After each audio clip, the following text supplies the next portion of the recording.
It's your weekly breakaway for fun conversations on pro cycling and so much more. Join us as we go beyond the slipstream. I'm Matt Harper, and together with my brother Justin, we'll do deep-ish dives on bike races, movies, bands, and all manner of shiny pop cultural objects. Oh, and did I mention bike races? We're kind of obsessed. Allez!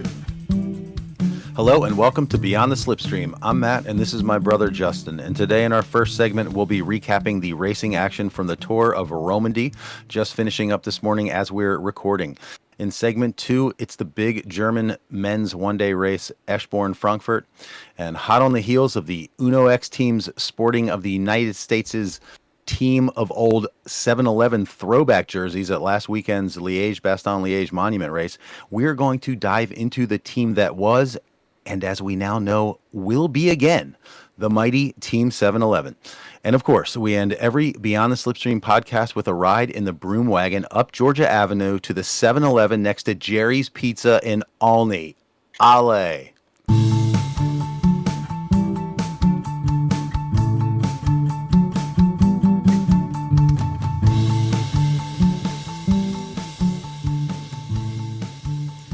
Please note, this segment will contain spoilers. If you have not watched the finish of the race and wish to remain unspoiled, please jump ahead to segment 2. The Tour of Romandie is the traditional warm-up stage race for the Giro d'Italia, which starts in less than a week from today. The biggest name in this year's race by far was Remco Evenepoel, who, after starting his injury-belated season with an absolute bang, winning his first race at Brabantse Pijl and taking a podium spot in his second appearance at Amstel Gold, he seemed to hit a rough spot. He entered the Prologue TT in Romandie after a 9th at Flèche Wallonne and a very disappointing 59th at Liège-Bastogne-Liège, a race he won twice in a row in 2022 and 2023, but could only manage 8th on the insanely short course. The rest of the race saw him go twice in the top 10 over the next 4 stages, but not really do much else until today. With the gorgeous Geneva backdrop, he smashed Alberto Bettiol's first place time trial by 18 seconds, and no one else came close. He handily won the final stage, suggesting perhaps that his form is somewhat better than the 2 weeks since Amstel would suggest. But Remco aside, we got plenty of action from start to finish in this race through the absolutely stunning French-speaking corner of Switzerland. Justin, do you have a favorite moment or storyline from the week? Well, I really liked the punctuation that Remco put on today's time trial. The reason being is one of my notes is, I want to bring up the topic of, do I really think that Remco is in the same conversation with some of these bigger riders, considering, you would say that, his first race, you're like, oh man, he's on form. And then, I don't know. I just, time and time again over the last, couple years in these big spots, he hasn't been able to come up big. He will come up big in moments like today where, he, puts, what was it, 18 seconds on, on the next guy in a time trial. But, he has failed to pull off one of these big GC victories, against the stiffest of competition. And if we're counting, obviously Pogačar, Vingegaard, and Primož Roglič as, your top contenders for these these Grand Tours, do we really think Remco can take one of these? At this point, I'm not 100% sure that he is on the same level with those guys. Do I think he's above a lot of the other peloton? Absolutely. But, I don't know. Well, I'm not sure. I'm not ready to weigh in either way because it certainly has been an interesting little ride since he jumped back into action 3 weeks ago, where he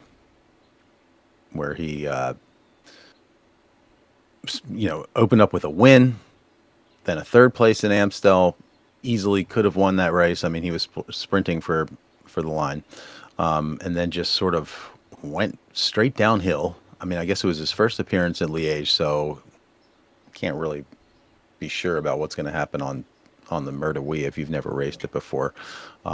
He gets ninth. It's whatever. And then 59th in Liège, Bastogne, Liège, like we said in the intro. And then just kind of doesn't do much in this race the whole time. You know, he's just not in the mix for GC at all. And then comes through and smashes the TT at the very end. So now what's he looking at? A couple of weeks rest. I would assume he's going to altitude. He's not going to, he's not doing the Giro. His next appearance is going to be at the Dauphiné. That's not till June. That race is just going to be huge because Right. So that is the absolute preview for the Tour de France right there. So here's what I'm thinking. So he has his accident back in, I don't know when it was. Was it February, December, March? I think. Oh, was it that far back? Yeah, it was way back. And so it's a pretty bad wreck. Smashed into a car door that somebody opened up as he's cruising along. So it's a bad wreck, but you know, he rehabs himself. He's working his form back up. We sort of maybe we thought it was at a higher level than it really was when he comes back in and wins his first race back in a 2-up sprint against Wout van Aert, no less. It's like, oh wow, he hasn't missed a beat. He's back, baby. And he comes third in Amstel, and we're still thinking that. And then it's like, oh, okay, so maybe he's not. But then we're like, oh, well, maybe he is. So now he's got another like big block that he can train. He's got another month before, and then he's got the warm up and into the Tour de France. So could he be headed to be back in the conversation? I think it's possible. Possible. I mean, Jonas is the mystery man. Pogačar is the unassailable, like all-conquering monster. Remco's the X factor at this point. It'll be interesting. So, It'll be interesting to see. All right, let's break it down. So, what did you find interesting this week in the racing? well, I enjoyed seeing Sam Watson take the prologue. The resurgence of Ineos just continues to delight me. These guys are just winning stages here, winning stages there, being in the mix. You know, had Taman Arnsman with the badass, crazy ride of the season last week, and so I love that. I love seeing. I love those little. I love a little prologue, man. You know, it was like what 3.5K or something. It was like so Yeah, ridiculously short. the winning time's like 6 minutes or something like that. It's wild. It's a cool way to start a race, and that course was kind of crazy too. It had that downhill where they're like rolling along, they break off. It like kind of splits off to the right, and the downhill starts. They go through a right turn, and then it's like boom, swooping straight downhill. Really cool, actually. The course in Geneva today for the final TT was also awesome. The downhill part in that one that came after like about 3K or about like 3 minutes into the race was nasty, like really nasty. When Remco went into it, it's kind of made that right, and there was all kind of padding up along the wall, and oh man, it looked like he was gonna smash. So I love that, and then we got a big another win from our guy Matty Brennan. So yeah, let's get into that. I think this kid has just got so much potential. I mean, we've said it already a couple of times, but you know, he gets his third win, you know, World Tour this year, and oh man, I just like I look at that team and I'm like, they have not only do they have like one of the best GC riders in the world, they've also got two of the best upcoming sprinters on that team. And, you know, talk about an embarrassment of riches where, you know, what do you end up doing with those two guys? You know what I mean? You figure one of them is going to have to go is going to jump. Are you talking about Olav Koy or McClay? Koy. I'm saying Koy Yeah. and Brennan now. You have two, you know, really good up-and-coming sprinters on that team. But Koy's probably going to leave after this year, you think? I would think. But it's, you know, it just leaves them poised to just continue having success, you know, in these smaller races with, with Brennan. And you bring Brennan over to, you know, sprint in some of these grand tours. I think he's going to win, dude. Like, I'd love to see him go up against some of the big names right now. There's no question in my mind he wins Grand Tour stages this year. I think that's a 100% given. Depending on his where he goes. I don't know if he's going to work cut out for him at the Tour de France, going up against a Tim Merlier or something. But I think against a Biniam Girmay in one of those kind of uphill sprinty finishes, I think uh, Brennan mops him. A lot of those guys that I are want to good in see. those I uphill ones. really want to see him up against some of the bigger He's so names. light. He's so small. He's like Caleb Ewan. He's tiny and can just shoot up those climbs. It's crazy how well that dude hangs in. Dare I say that like the Brennan Jorgensen combo will kind of be like the Wout Van Aert and Jonas Vingegaard of the future. Like in 2 or 3 years, they're the Van Aert Vingegaard one I two mean, it's punch. very possible.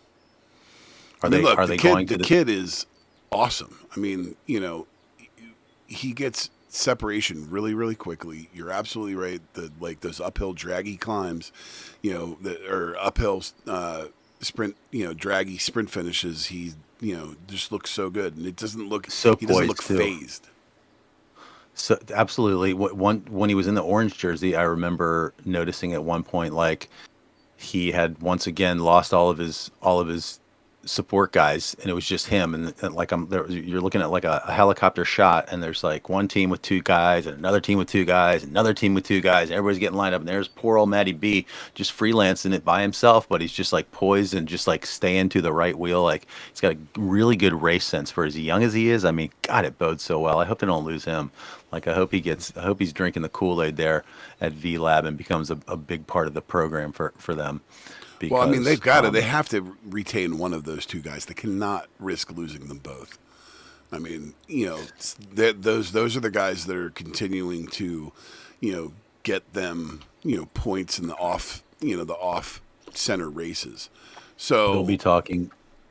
Go yeah, ahead.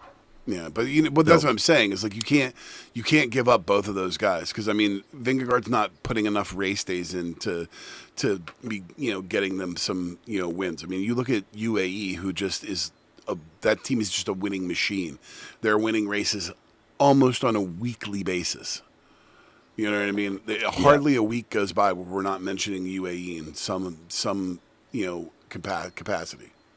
Well, it's not a money thing for Visma Lease bike. I mean, they have the money to pay for those riders. I think Coy is I think I don't know. I feel like there's a greater chance of him being gone soon. Matt Brennan has started his career here basically. He's got his first 4 wins, is it now? 5 wins that he's got, including like 2 World Tour wins. Three World Tour wins now. Or 3 World Tour wins at this team. Big ass team, incredible facilities. It's got to be very luxurious, and he could very easily be their sprinter for the Tour de France in short order. By next year, I would say, especially if Coy goes out the door, how is he not their sprinter? So I would say there's pretty big incentive for him to stay Yeah, around, considering for all sure. those factors.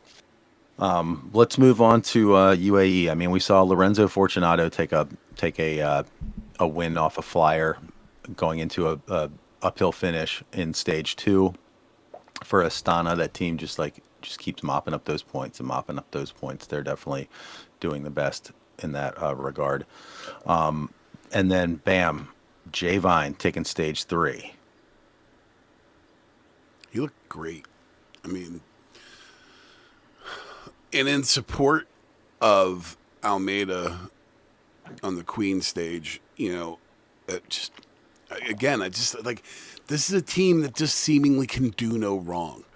Okay, even when you don't expect them, you know, they are coming up in huge spots. They're down today, and they're able to, Zhao's able to, put in a great effort in the time trial and end up taking the GC on the last day.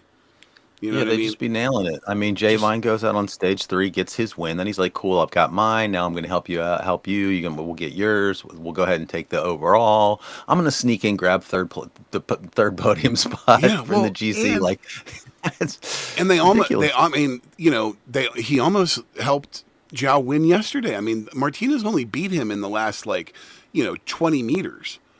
You know what I'm saying? Like they're, Oh yeah.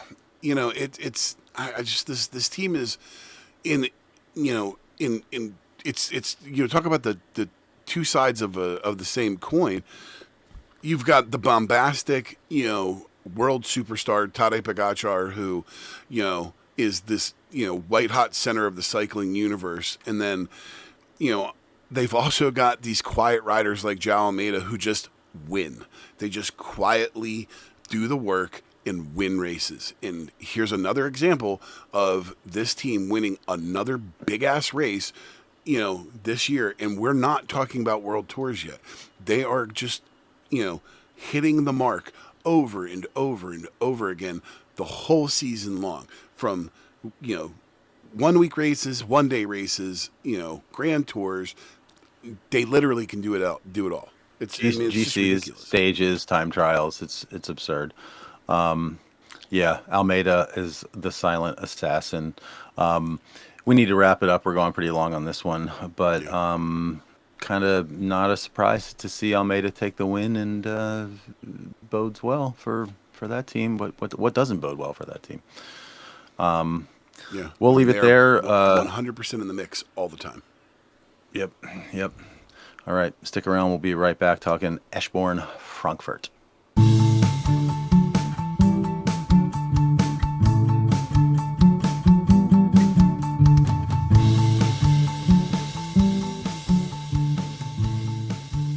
Please note, this segment will contain spoilers. If you have not watched the finish of the race and wish to remain unspoiled, please jump ahead to segment 3. We don't see very many bike races on the roads of Germany each year, but that doesn't mean the country doesn't put on a good race in those few opportunities, as evidenced by this glorious race on a terrific circuit course that delivered plenty of action and a great sprint finish. The crowds were out in force to cheer the riders on, and in the end, while the bejeweled 2025 EF jersey of Nielsen Palace could only manage a respectable fourth, there was no shortage of bling on the finish line. Justin, how about that sprint? I mean, Matthews just blasted past them. I mean, it was unbelievable. It just seemed like he had Cooked them. so much power in the end. Cooked them. Magnus Court, I really thought when he muscled him out with a K to go, or a little more than a K to go, that he was positioning himself better to be able to take it. But dude, Matthews, They were just so was perfect. not going to be, stopped.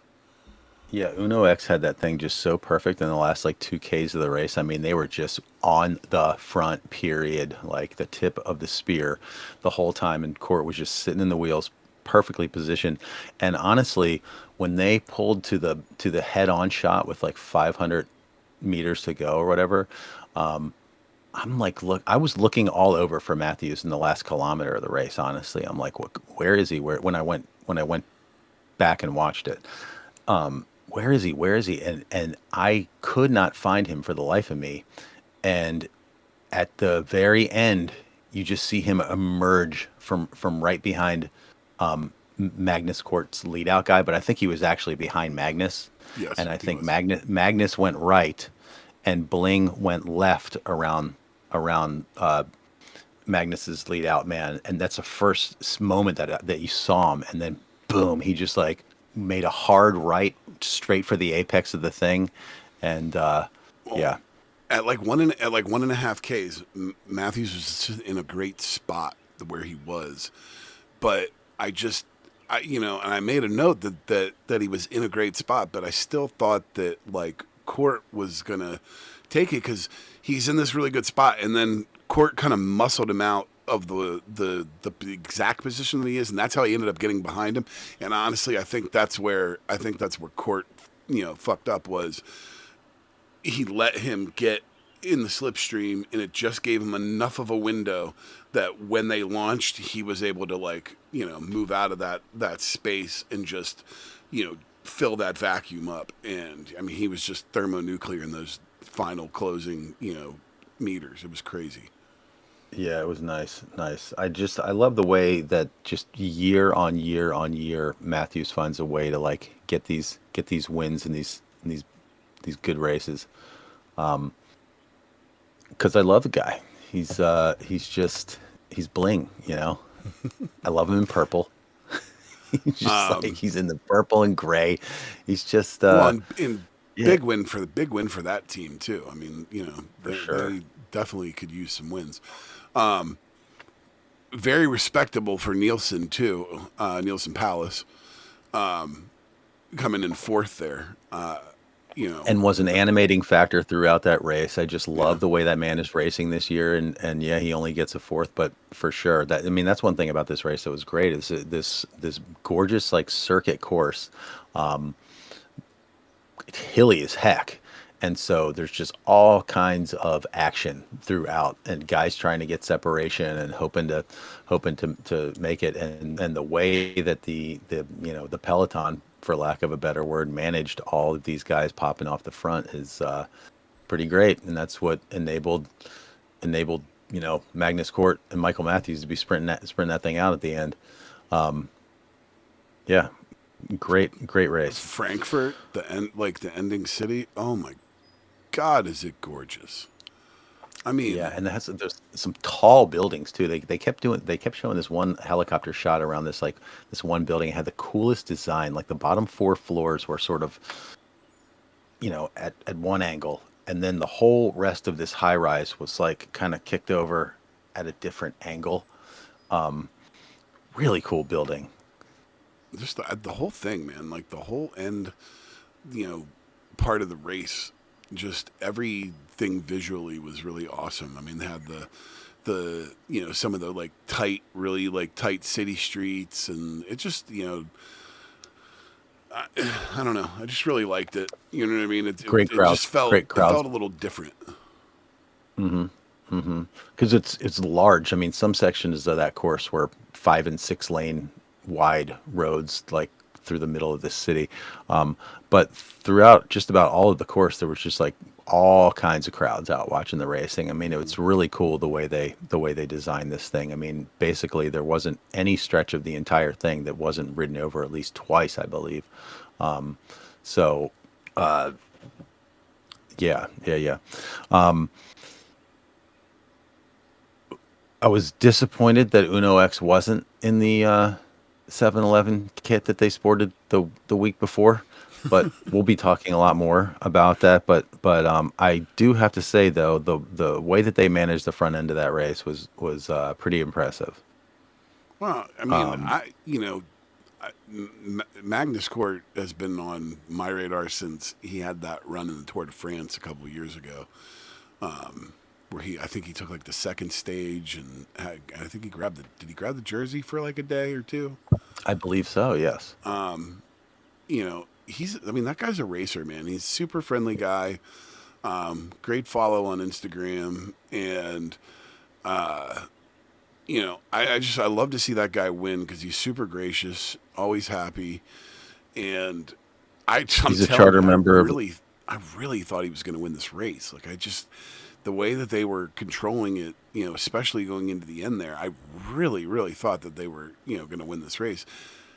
Which is, hats off to Matthews because he played it perfectly, and Well, let them do he's a the work. formidable sprinter too. You Yeah, can't. Magnus Cort can't be too upset with losing a sprint finish to Michael Matthews. not at all. The one that was not even a foregone conclusion that was going to happen throughout that race. I mean, it all came back together pretty late, but props to them both. Absolutely, absolutely. Well, do you have anything else on this one that you want to talk about? I feel like I should because we haven't gone very long, but I think we can cap it because our next topic, I'm sure, could go very long. So Yes. we will, in fact, indeed, leave it there and stay with us. We'll be back to talk these guys.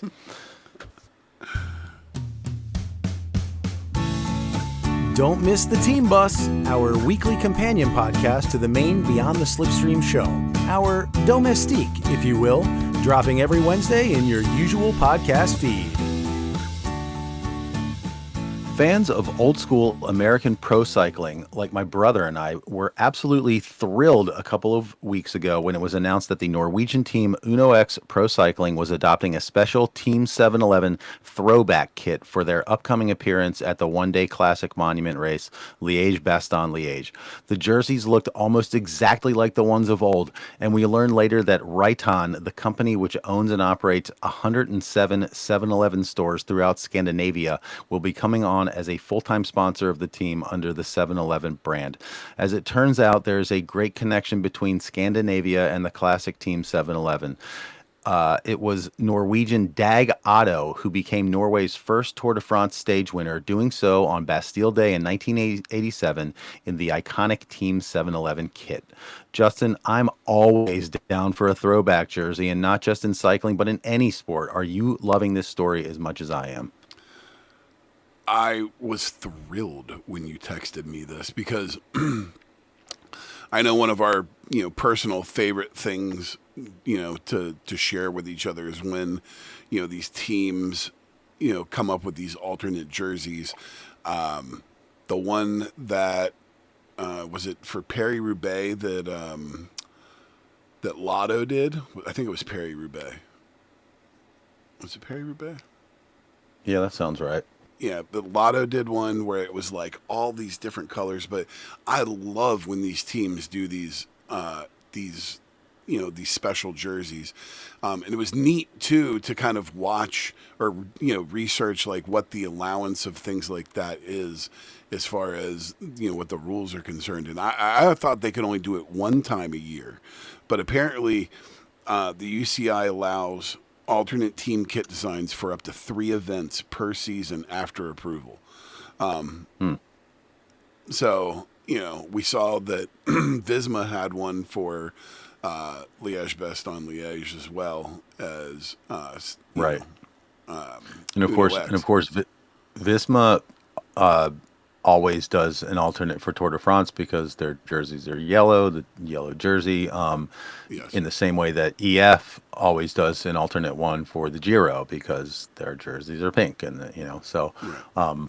those are sort of regularly occurring kit changes, but I love the one-offs for sure, and this is like by far my favorite. Obviously, fans of the show have seen, fans of the show on YouTube have seen me in this hat before. So of course, totally thrilled to see that this team was doing that. It seemed so. Well, let's get into the history, because it seemed at first, my first thought was just like, Uno X, really? Like them? Like, why them? That's the Norwegian team. What the hell? Right? So of course, you got to go down the rabbit hole. And do you want to talk about the early history of the Team 7-Eleven and then tie it into the connection to Uno X and all that kind of stuff? Sure. Formed in 1981. That was the first year for them, and they were all amateurs at the time. You know what I mean? It was an all amateur team. Right. And the two founders, Jim Okowitz and Eric Heiden. Eric Heiden was an Olympic speed skater. He might be the first Olympian that I ever remember, like as a child, like watching. And I 100% remember the 1980 Olympics, Lake Placid. Eric Heiden gets 5 individual gold medals. I think it was a record at the time, or maybe he tied a record, an Olympic record for number of medals. But so I have been aware of this athlete for years, but was very interested to learn that it was a speed skater, that and his wife, I guess, or no, his sister, excuse me, was also an Olympic speed skater and was part of the first American, like the women's team, which happened a year later. So yeah, and then there were some other notables on this team. You had Davis Finney. Mm-hmm. He's like one of the big names of early American road cycling. Of course, he's the father of Taylor Finney, who is now the husband of Katja Niewiadoma. And were you? I think it was maybe your first year when Taylor Finney was like the guy that they would kick to during the Tour de France broadcast for like his little behind the scenes things. Were you there for that, or was that right before you jumped on Um, board? I don't know, man. Those first ones that I watched are a bit of a blur. I was not nearly. It was much harder for me to follow because I just wasn't as familiar with the sport. So Yeah, yeah, it's definitely a big learning curve in the beginning. It's like sensory overload. Well, he was one of those guys that they'll do from time to time where it's like a rider and they'll have a little like pre-recorded segment each day where you're going behind the scenes with him and his like day after the race and that kind of stuff. Well, they did that with Taylor Finney, and guy's hilarious. Like he's got an incredible sense of humor and would just do these really like wacky oddball things. Like and it was just so refreshing. He was kind of filling the Bob Roll role from earlier in Bob Roll's career when he wasn't in the booth, when he was like the fourth guy, when it was Phil and Paul Sherwin, and he'd be there in the studio, but he would also do these pre-recorded segments as Bob Key, like the comedy relief of the broadcast. Well, Taylor Finney kind of provided that role for a year, well, maybe two. I can't remember. Anyway, what's the guy now that does it? Steve. What is that wait, guy that does what? on the Tour? That like He's that like hosts the show, or no. Steve Perino. Steve Yeah, Steve Perino. Perino. Yeah, yeah. Yeah. Yeah, yeah, but he's not as wacky. Steve Perino is not wacky like Bob Roll was wacky and like Taylor Finney was super wacky. Anyways, then you had this guy Alexei Graywall. You know anything about this guy? No. So he was the first American to win an Olympic gold medal in road cycling. It was at the '84 Olympics in Los Angeles, which 3 years I know. we're I going to know. be out there. We are going out there. We will be on the roads watching the American Olympic road race. So stoked about that. But yeah, this guy he won the race. I went back and watched that. You can watch on YouTube like the last like 20 Ks of this race. And it's kind of wild. They were just like sort of in the like outskirts of Los Angeles, like in the hills, and they had a big old circuit course and just like orange traffic cones by the tens of thousands out there, like lining the road. Um, and the footage is just atrocious, but you can watch the whole thing, and he outsprints this Canadian dude. Turns out he was a pretty like polarizing like figure in American sports. He was once kicked out of a bike race for spitting on an official. I thought that was a fun little thing. You had this guy Andrew Hampsten. He was the first. I think he got the first GC Grand Tour win for an American in the '80. No, it couldn't be the first because Le Mans won the Tour in '80. What is it, '86? Yeah. So well, he won, I think he was the first American to win the Giro in '88, and then you had this guy Jeff Pierce, who was the third American Tour de France stage winner after Greg LeMond and Davis Finney, and he won on the Champs Elysees. So pretty cool how this team came about. You got these amateurs, they go out and they somehow nail down this big sponsor, 7-Eleven, which was in its Oh, heyday. absolutely. It was the first of the national super convenience stores. You know what I mean? Obviously, there's a bunch of different ones now, but It was just a 7-Eleven was. fixture in our Yeah. lives Oh yeah. because that's the road that we came up when we came into town. Like no Yes. matter where we were going, basically we were going past the 7-Eleven, Yes. you know. The team. So I thought, and it's funny because you don't forget, but one of the prominent like things when I was researching is that they were in the in American Flyers with Kevin Costner, which obviously we've talked Yes. about on the podcast. Featured They in were like featured in our they were first like the episode. villainous other team. Right, right. So great. I love that. I actually want to go back and watch some of that stuff now, knowing that like some of the who some of those guys are, Right. from this team. Now that we've done the research into this team, yeah. So yeah, they nailed this big sponsor. Oh, the other cool thing about the of watching that Olympic race is it's like Jim McKay, I think, No, it's not Jim McKay, but it's one of the big like old CBS voices from the '80s. Um, but then Greg LeMond's in the booth with him, That's which I cool. thought was really cool. So you're listening to a young Greg LeMond commentating this race. That's interesting. So that was super cool.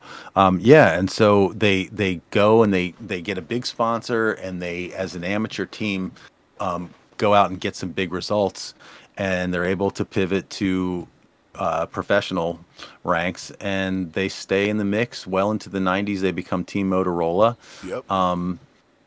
and they have a lot of success. That's where Lance got his start, was, on this team technically. And do you know about the Eddie Merckx Yeah, connection? they rode Eddie Merckx bikes, and then the other thing too, another one of their bike sponsors, which I thought was really interesting, was Huffy. Huffy, freaking Huffy. How is that even possible? That just cracks me up. Well, Yeah, I tell yeah, you yeah. what, weird rabbit hole with that. So like when I saw that, I was like, huh, interesting.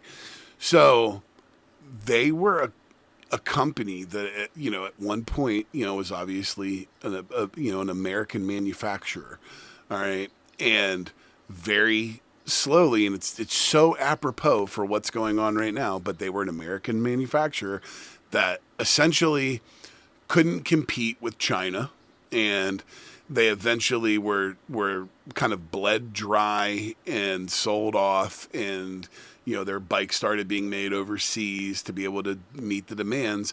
And who's the company that brought them down but the Waltons, old Walmart? They were the Oh yeah. downfall of Huffy. They essentially destroyed the quality of the brand, and eventually the brand itself. I'm pretty sure the exact same thing has happened to Schwinn. Yeah. So it was, that was a very interesting, because I was like, man, that's crazy, because like I would have never thought like, oh, Huffy makes a bike quality enough to ride on a world tour race. Like, that's crazy to me. And Yeah. absolutely, at the time when they were American owned and operated, like, they were making quality bikes, and it wasn't until the late '80s and '90s, before, when the restraint, or the constraints of the New World Order, the Reagan era, let's ship everything overseas, and all this nonsensical stuff, that the quality went away. And it's like, here we are 40 years later, feeling the repercussions of those types of decisions. And it's interesting to see, those companies, that were a casualty of that. Well, All right, so wrap yeah. it back to the I, day. I guess. Well, yeah. So as it turns out, there's this big Norwegian company called what did I say it was called?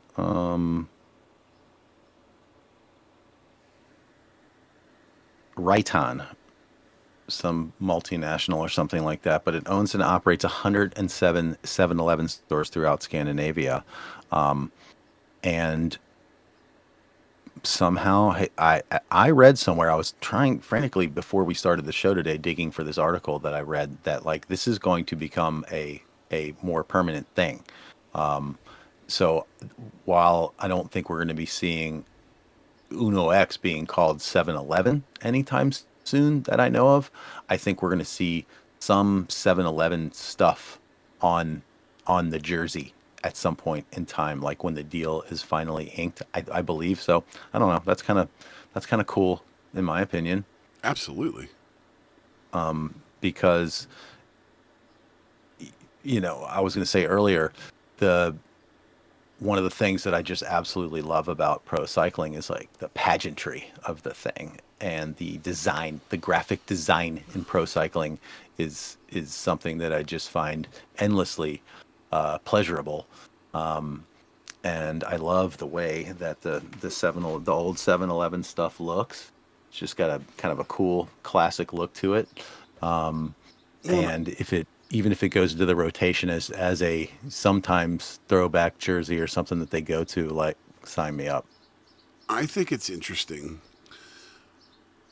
that it has a relevance in the European culture, being that it's an American team.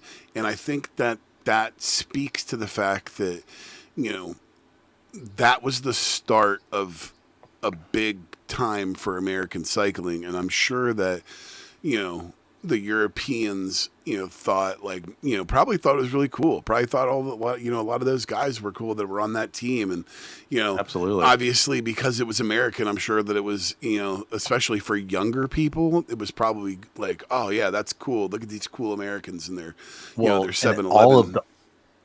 all of those Scandinavians would have been well aware of who Eric Heiden was because speed Exactly. skating, huge Right. sport in Scandinavia. So like they all watched this guy rip 5 gold medals at the 1980 Right. Olympics, and then boom, suddenly he's coming out with a bike racing team. I read that Tor Hushovd, who was like a big sprinter of the Lance Armstrong era, Norwegian guy, first like big Norwegian sprinter, and he's still very active in the world of cycling now. One of his big early memories is the what I mentioned, what I referenced in the intro. This guy Dag Otto, who became the first Norwegian Tour de France stage winner. He was on that team. Do yourself a favor and just like do an image search for Dag Otto winning that stage, because it's a really cool, like old school looking shot of the guy with the 7-Eleven jersey at the Tour de France, like with his arms raised. So that is super super cool. Now Yeah, when it I comes love. when it comes to like the marketing side of this, you know, first off, whoever came up with this at Uno X, like whoever, you know, was in charge of that, like give that, you know, person a raise. All right. First off, like they earned it because, you know, you want to talk about just completely sucking the life out of every other story that week when that popped out. And then, you know, it wasn't just the jersey. Like they did photo shoots, they did a music video. The music video is like absolutely amazing.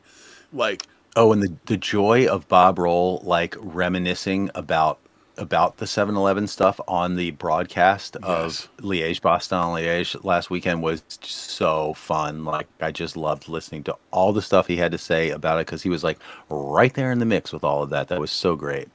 Well, and you know, talk about a way to like be in the cultural zeitgeist of this race. You're you don't even have to be leading the race or in the breakaway or whatever. They were talked about basically the whole race outside of like maybe the last like 30K. You Right, know what I mean? right. Like, you know, oh, dude, just unbelievable. Like, how smart of a move it was. And it's like, dude, look, we see jersey changes all the time. You know what I mean? We see this, you know, where, you know, teams wear alternate stuff all the time. I have never, at least in the like 5 or 6 years that I've been into cycling now, seen a team switch a jersey and everybody talk about it. Like Yeah, literally yeah. everybody. Yeah, no, it was super cool. I loved all the American pundits, especially that I heard, like, well, 100% was at the top of the agenda when talking about this race. So Absolutely.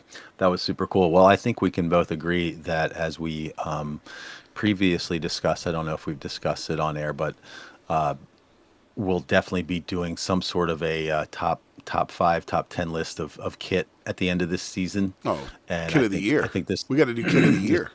Yeah, kid of the year.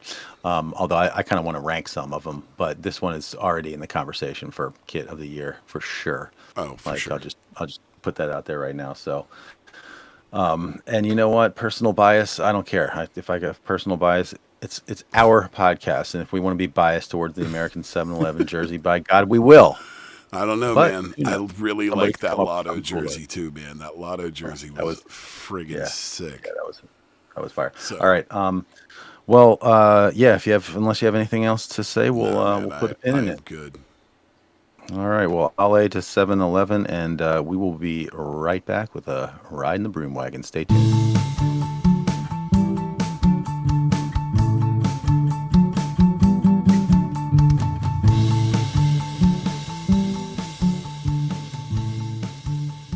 All right, we're back, and we're making that right turn to stay on Route 97 south through Brookville. We're going past Longwood and Gold Mine Road. We're headed up Georgia Avenue, right up to the 7-Eleven, and we're stopping in for Slurpees, and maybe we're gonna play a game of whatever that video game was that was there on the left-hand side in the corner, in the front window, in the Broom Wagon. What have you got for us this weekend, Justin? Oh, we're definitely taking the S curve. Taking that S curve, baby. The S curve. Going past Tidewater Court. And Heritage Hills Drive. Hi, Pat.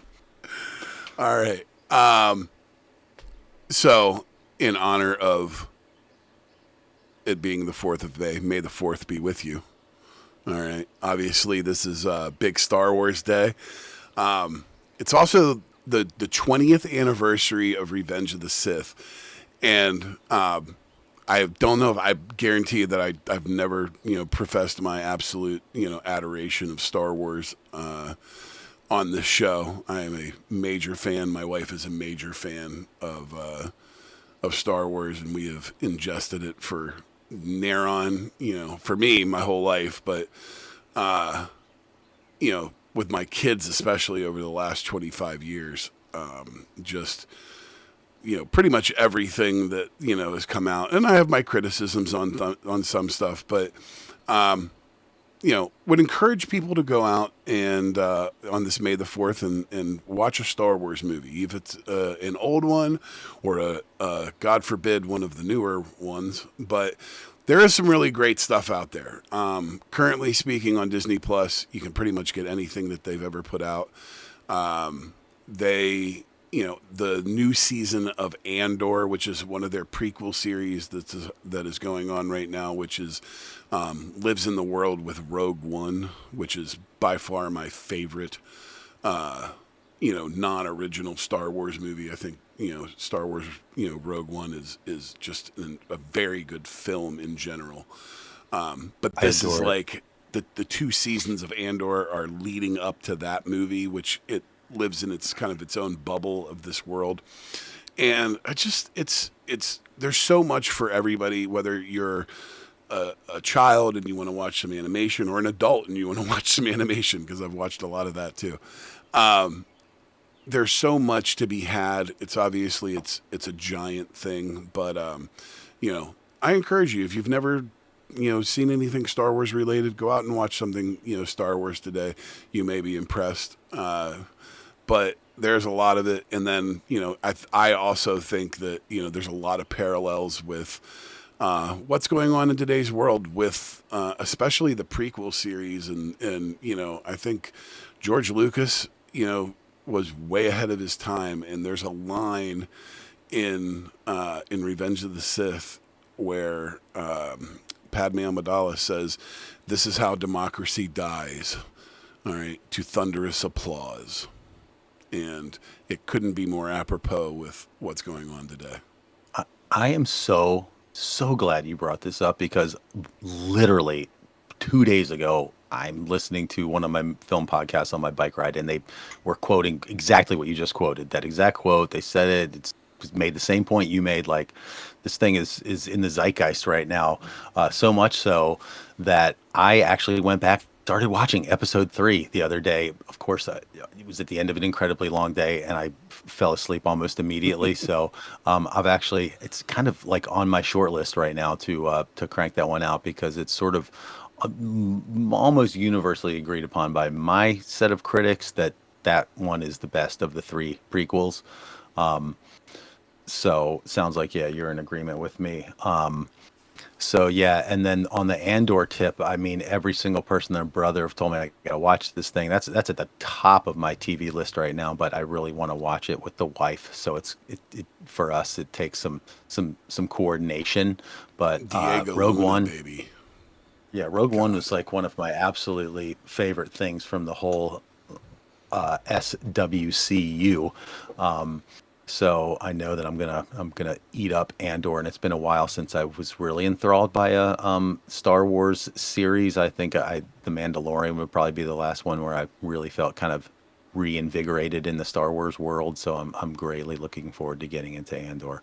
Well, in Andor, you have obviously Diego Luna, who is so good, and then Stellan Skarsgård is in it as well and plays a major role. That guy. And he is That guy's awesome. Absolutely amazing. I mean, He's and so good. he plays this like very two-sided character that's like,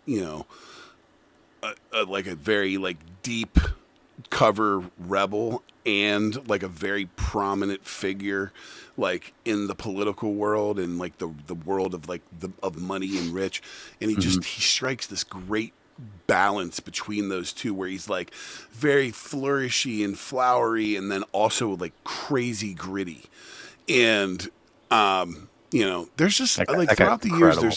there's just been so many things that I've come across in this world that has brought me so much joy. And that's why I say there's so many different avenues for you to go down. There's easily accessible stuff, there's rabbit hole stuff, there's just straight up popcorn movies if you just want to enjoy, especially the original trilogy. The original trilogy is amazing. You know what I mean? If you can't spend a couple of nights, on Star Wars, on the original ones, like, and have fun with your kids, like having a nostalgia run down, like, you're crazy. Because like, those movies were insanely far ahead of the curve, and took Oh yeah, 25 years for people to like really full on appreciate it all. But stone it's cold now, classics. yeah. Now it's just it's there's just so much of it. So may the fourth be with all of you. Uh, and what do you got? Amen to that. I, for my broom wagon today, I am just going to relate a personal story that just happened yesterday, and just be a little heartfelt here because it kind of ties into the theme of our show in a way, and it was nice. So, yesterday, I wanted to write this out. I wanted to do a classic like Matt written broom wagon, but did not have the time for it. So I'll just kind of throw it out there. But yes, my wife's out of town, and so I had the kids all day yesterday, and we had a pretty full schedule. In the morning, we went up to our pool and we helped with cleanup up there, getting ready to open the pool up this year. It's a very small pool we belong to. So we went, we did that for 2 hours, and they behaved themselves pretty well and were pretty helpful.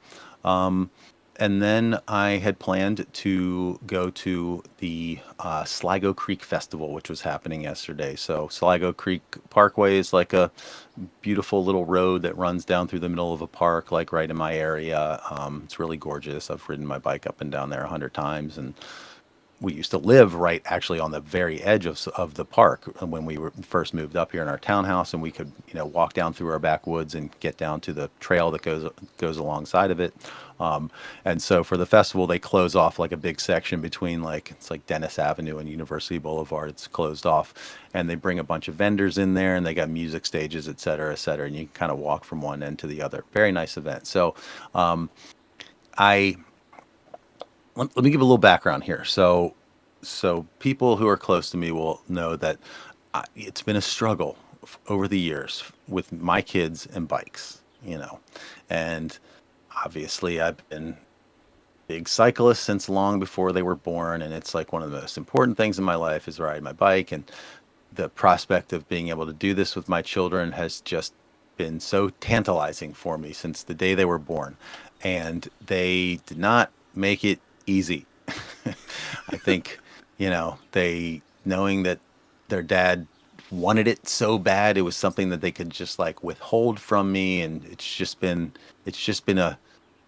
a dance with these two and bikes over the years. And of course, I've done everything I possibly could to facilitate bike riding. I have worked up a routine with getting them new bikes because, but bikes are expensive, and so I've Craiglisted their bikes over the years, and I was very proud of myself because I'd basically go on Craigslist,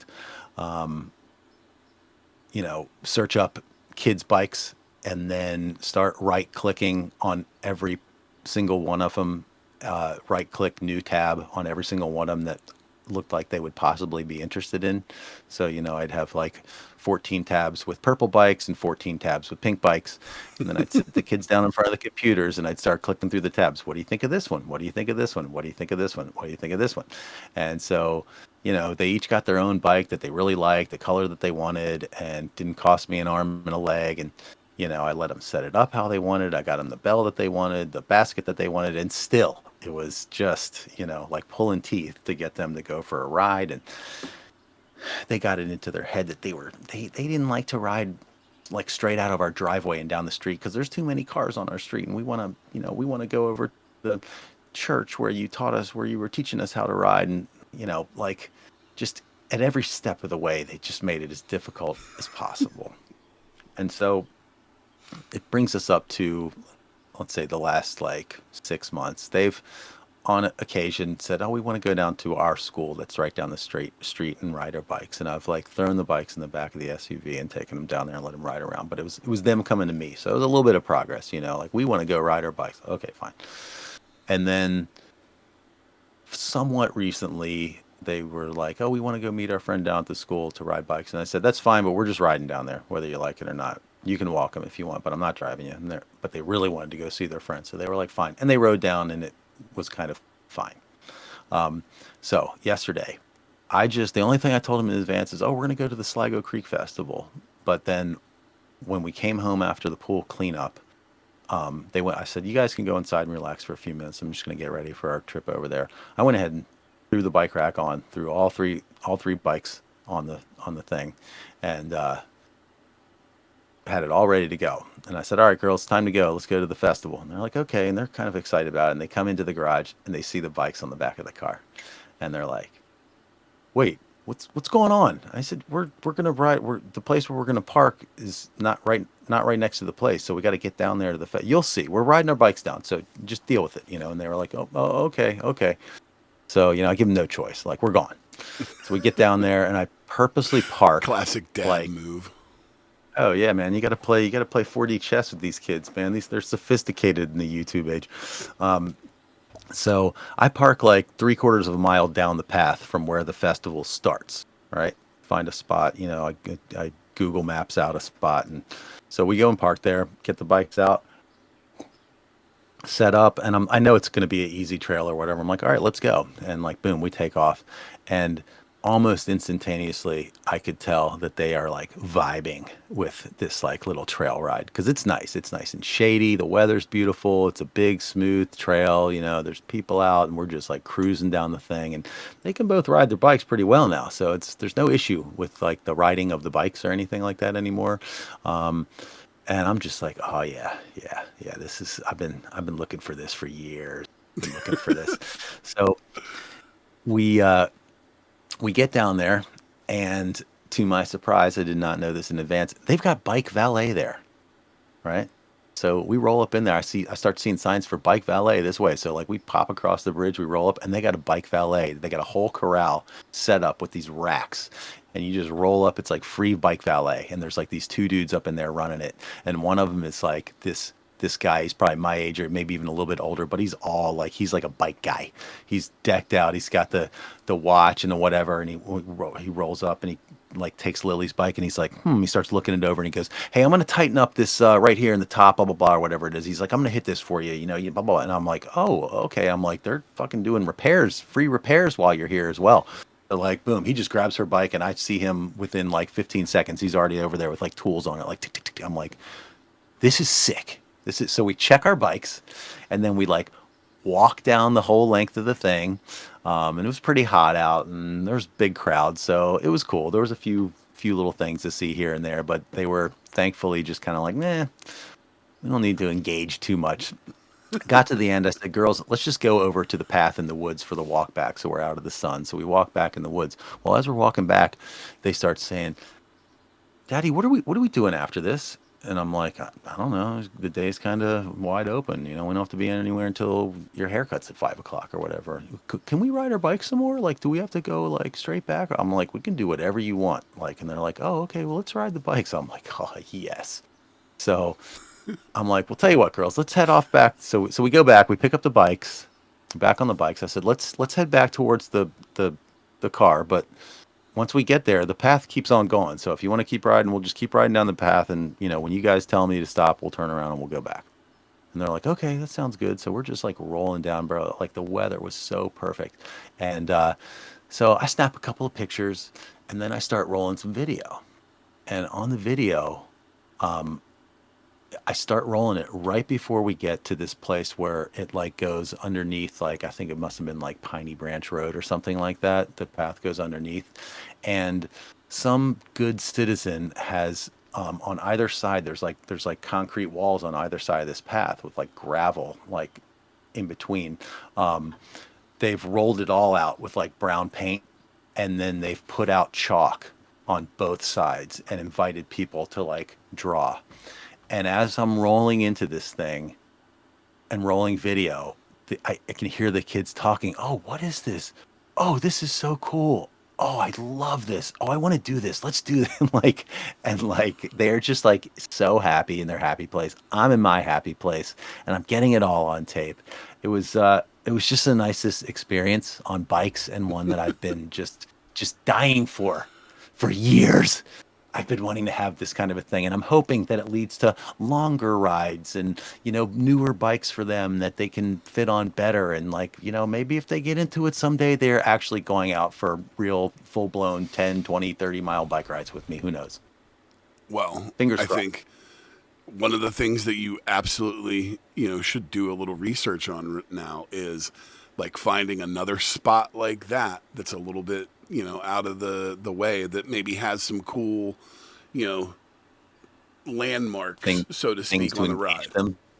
Yeah. Yeah. Just Yeah. so Yeah. that like that something's coming up, but it's going to be a surprise for them, and then it like gives them a little like maybe it's a waterfall or a bridge or like whatever it is. You know what I'm No, I love saying? that idea.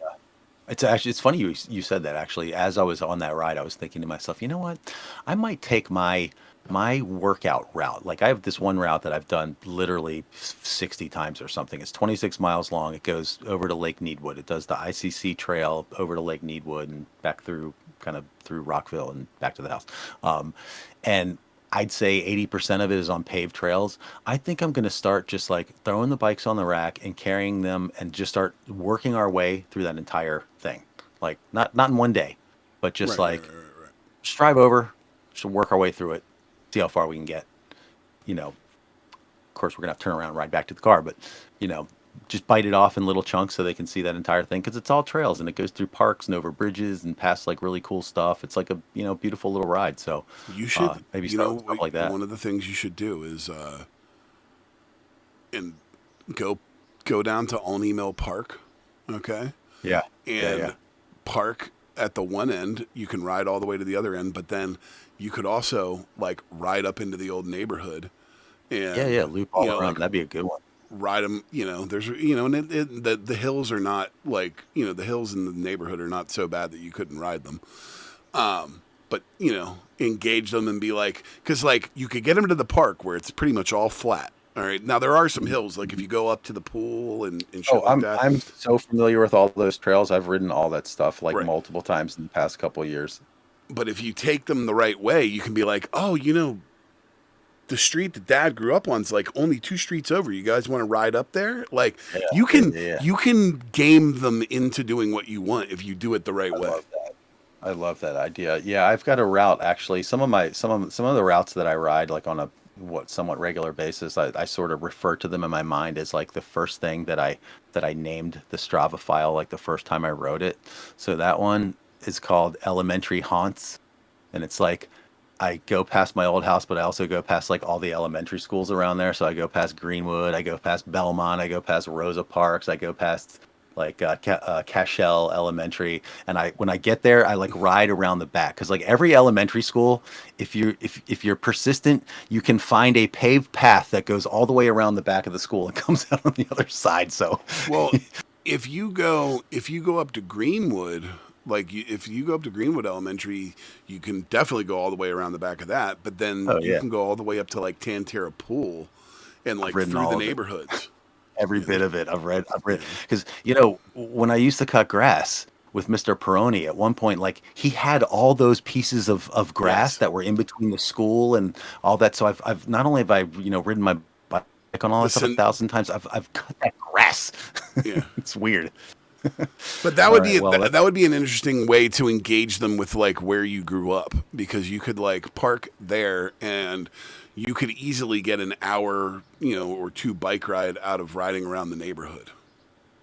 I'm like sitting here thinking to myself, I wonder if I could snag a guest pass to Tantera Pool because we're all into the pool now. Imagine if like halfway through the ride I was like, "Oh, I brought your bathing suits. Let's go swim in Tantera Pool. This is the pool that I went to when I was a kid." That would be amazing. I don't know. Ah, That's the ideas crazy though. flowing. But All yeah, right, that's how you longest that's how you do broom it. You got to wagon. you did the right thing by kind of gaming them into the situation, and then Well, that was pure luck finding the underpass. That was like pure luck. I mean, I tricked them is what I did. right, Like, right, right. but But that's what I'm yeah, saying is like if you put them in the situation again to where it's not that hard and it's engaging, you know what I mean? They're getting to the point now where like if you took them to places like that, they may engage with it a little bit more than when they were younger, because obviously they're getting a little bit older and their understanding of like the importance of those things is a little bit better.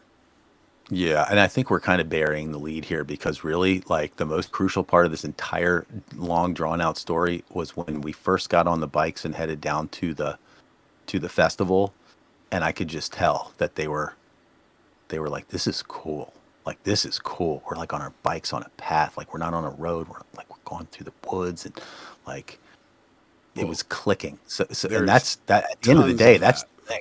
Yeah, there's a million trails that I could take them to out on the right. I mean, the the Rock the Creek big Park. goal, yeah, all of it. But the big goal is to get it so that we don't even have to get in the car. I mean, that will be Yeah. that's the Rubicon, like where we can just jump on our bikes and go out for a ride and hit a bunch of trails. Like that'll How be many it. how many Anyway, miles would it take you to get from your house to Alney? Because I mean, I guess you would just follow the ICC path, yeah, like if you were taking usually them.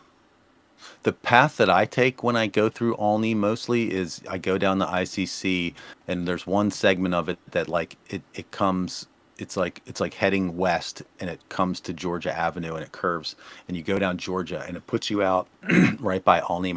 Well, the first crossroad you come to is the Judean Memorial Gardens. You know that road right there. I think it's like fuck is that road? I can't remember what that road's called, but It's right if by you the hook a rec right, center.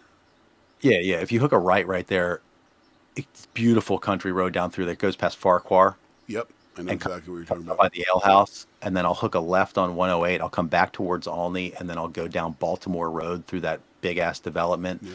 It lands you down on Gold Mine. I make a left on Gold Mine. I come up to Georgia Avenue across from our old neighborhood, and then I make a right and I go down towards Brookville.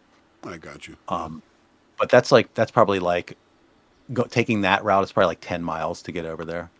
But you could do it in shorter than that. I feel like if you Yeah, you could cut off if all you that. You could just like, yeah, yeah, I mean, you could just stay straight on Georgia Avenue. It's just like it just sucks riding on Georgia Avenue with all those cars. right. So I'd Well, rather no, take but the if big scenic if route. you just take the section from Georgia or from 210 to Georgia, like at like what was the road like? Is it Old Like King Baltimore or William, Baltimore? yeah, And yeah, then yeah, yeah, go into like the McHugh's neighborhood, and you could go yeah, that across that way. neighborhood. Yeah. Hmm. So Well, anyway, there's we're also, getting into minutia. yeah, I know there's a golf course. There was a golf course over there called Trotter's Glen. Hmm. Dad used to play at it a lot. That golf course has been shut down. It doesn't exist anymore, but all of the cart paths and the whole land is like still there. And I've That's ridden my crazy. bike very recently on that whole cart path. You can ride all over it. There's a gazebo at one end with like a scenic view. If you look at my Strava files, you'll see multiple pictures from that gazebo. That's like the chill, get your mind right spot. Yep. And it's like a fun little roller coaster out there. So, anyways, Well, yeah. congratulations to finally getting them, hopefully involved in your bike riding adventures. Thank you. Thank you very much. That is the longest broom wagon ever at like 24 minutes. We're capping it there. This episode's going to be an hour and 15. I can already feel it. That's all for this week. Join us next week for full coverage of the Vuelta Femenina, the women's first Grand Tour of the year, as well as the first 2 days of the Giro d'Italia, the men's first Grand Tour of the year. And in honor of Mother's Day, we'll offer up our top 5 lists of movies about moms. Until then, for my brother Justin, I'm Matt Harper. Thanks for listening. We hope you'll join us again soon on another ride beyond the slipstream. Allez!